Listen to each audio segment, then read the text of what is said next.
Hi, this is Aaron. In this video, I'm going to show you some more behind the scenes in the editing of From the Sky. Something I often talk about when talking about editing is how some of the clips that I spend the most time on are to make it look like I didn't do anything. If I've done my job right, the audience will never know.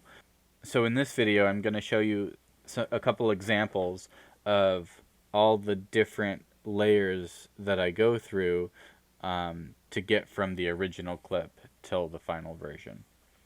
So here's one that I picked. Here you can see it starts out. This was the original footage. Here's with the color grading. This is the fog layer that I added. Here's the fog layer on top of the original version. You can see the difference between these two. The fog in the back was real, but in every shot in this music video, basically, the fog is added digitally. But as you can see, there is camera movement, and especially if you watch over here, as the camera moves, like the fog has this horizontal plane that stays still, but the camera is moving in this shot, and so that doesn't work. You can see that the fog isn't on the ground, it's moving not synced with the ground. So here I synced it better. The bottom, you can see the layer goes up, but that won't matter later because I knew that I was going to cover it with black. But if you watch this side, you can see that it stays a lot closer. The line of the fog stays a lot closer to the line in the ground as the camera moves.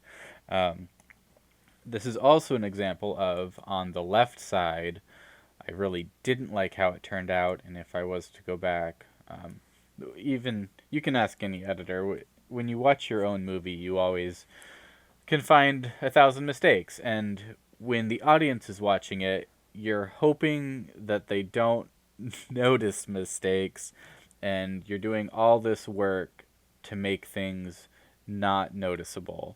But here's something that I notice every time on the left side is not synced very well, and if I was to do this again, I would have done that side better.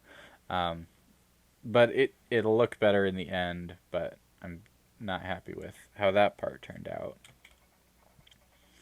So in addition to syncing the fog's horizontal layer, another way to help disguise it and give the illusion that it's part of the actual scene is I added digital movement to the background layer. So you can see over here there's a 0.5 degree rotation every half second or so. It also matches the beat of the music, but the camera has a digital jitter to it. But then I applied that same digital jitter to the fog layer, and so I guess it's these two. And so since they both have the same, it's like the camera's getting bumped, but since both layers have a synced bump, it helps sell that the fog is part of the shot. Then the fog is tinted because, as you can see, all the fog in reality kind of has this yellow tint to it. So it did the same thing to make it kind of match better. And then turn the fog down a lot. I edit it at full opacity just so I can see where it is. But then once I turn it down, that really helps with that line over here and helps it blend into the scene better. Added the black, which for one gets rid of the line down here as well as makes it more cinematic and gives me more freedom to adjust the clip. So there's the final version with like this fog layer over the whole thing, and the coloring, and as the cropping and framing is different. This is the original one.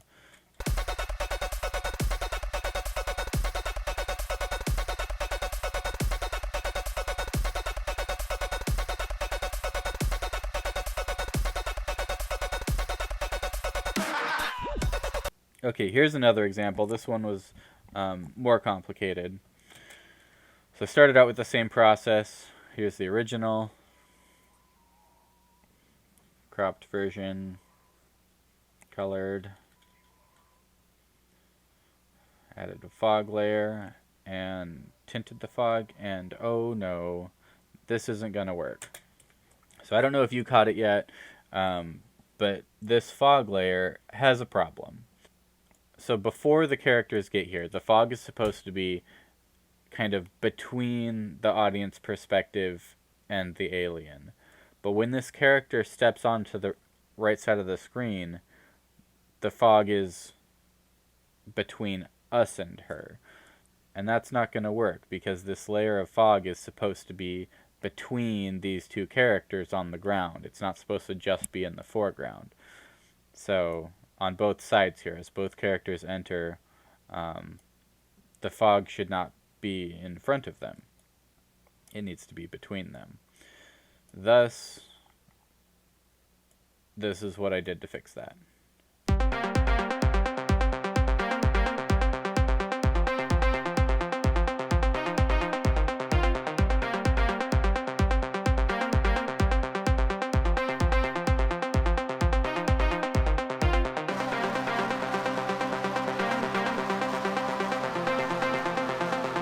So frame by frame, I cut out both characters' legs as they walked in so that I could manipulate the opacity in front of their legs and on the sides.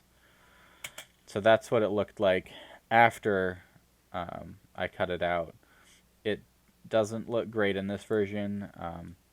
Again, I'm adding the black, so I didn't bother being detailed on the bottom because I knew I was going to cover it anyways.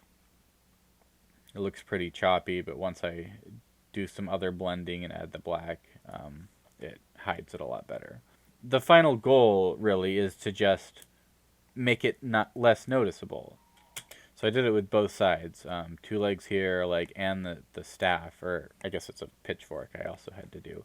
After I did the person on the left, I realized it took an hour, and so then I time-lapsed and recorded the person on the right.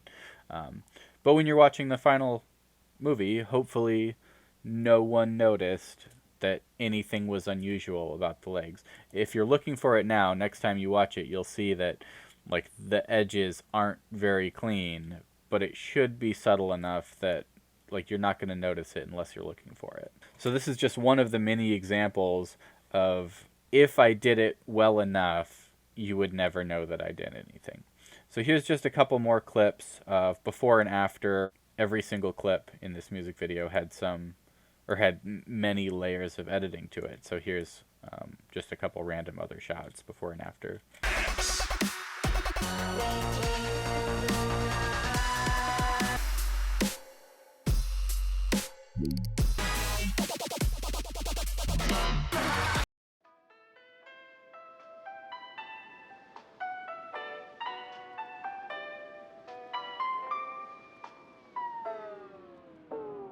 We interrupt this program for some special...